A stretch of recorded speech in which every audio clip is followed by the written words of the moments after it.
Anthony Giordano thankfully was in the right corner when Raquel Pennington turned around and said that she was done. And I guess I should set up the story at least a little bit for the listeners in case you didn't order the pay-per-view over the weekend. But after round 4, in which Raquel Pennington got bludgeoned and presumably broke her nose, she said to her corner, as she was on the stool, and then she got up. I watched it again this morning, and she turned around and she said, "I'm done." I wish I had the exact quote, but her corner willed her to stay in the fight. And you knew this is something, Kenny, that a lot of people are going to be talking about. At Kenny Florian on Twitter, rather succinct here, I might add, a corner should stop a fight if a fighter says they've had enough.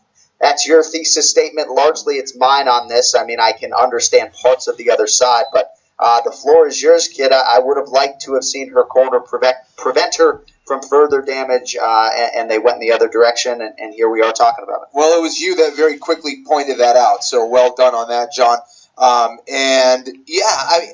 Again, people get it twisted here, all right? Raquel Pennington, if you know anything about her, you know she's a very, very tough human being. She's dealt with some serious injuries.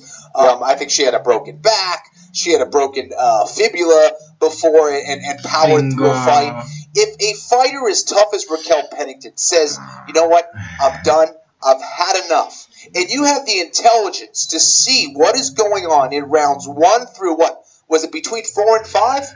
Yes.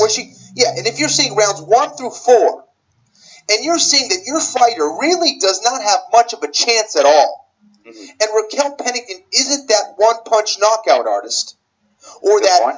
if you're on the mat and in 10 seconds Raquel Pennington with her jiu-jitsu can take you out, then you have no business being in a corner. I'm sorry.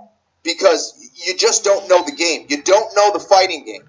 And if you have a fighter that knowingly has been in there a lot of times in the octagon and says, I'm done, I've had enough, I want out, you have to let him out. What are you doing? What are you going to prove out there? And Well, again, that's my- you know what I mean? And then we saw it. We saw exactly what was going to happen in the 5th round. She was mentally defeated.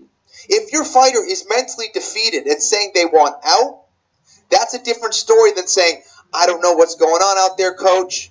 Help me out there. I'm not landing anything. What do I need to do to win this fight? That's where you... Yes, that's when you listen to your corner. I'm kidding. That was audio from John Anik and Kenny Florian. It was speaking on the whole Raquel Peddington, her corner, telling her to keep going when she wanted to give up. All of that. And you just heard, I think it was Kenny who said Raquel Pennington is a tremendously tough individual. Listen, man, if you made it to the UFC, you are tough. There's no other way to describe you, man. You are a warrior at heart. You never give up, clearly. But I have to agree with the MMA community, man. If she wanted to give up, look, man. Okay, the only way that our opinion as the MMA community doesn't matter is if this is how she acts during adversity.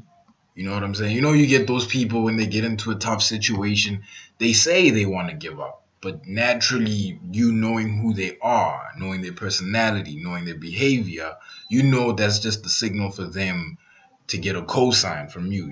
Like, no, don't give up, keep going. That's a situation where I can understand a coach pushing the athlete forward, right? As for Raquel Pennington and her situation versus Amanda Nunes, first of all, tremendous fight, real great. Both athletes performed amazing. I don't understand why the whole MMA world, particularly UFC fighters, went off on her for not making weight. I understand if the people that went off on her for not making weight consistently make weight. Then I get your beef, I get your gripe all day, every day, right? But these things happen where, certain fighters just simply can't make weight. What if it was a bad weight cut? You never know what's happening at home, As for the fight, I think she performed well against Amanda Nunes. Amanda Nunes can beat any woman not named Holly Holmes or Chris Cyborg. But that was a stellar performance, man. Nunes dominated that fight. I don't see how anyone could argue that. Raquel, she held her own. The wrestling was on point, man.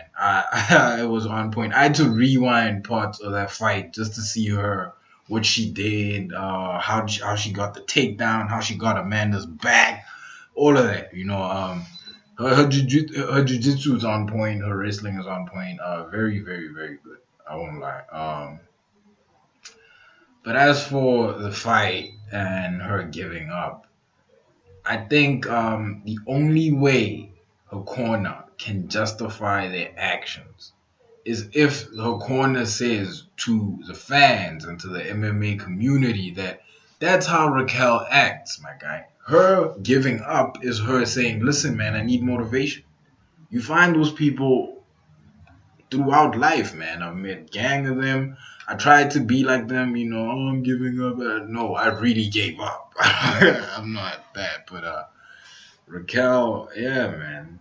Kudos to her, man. She's really a warrior. Shout out to her.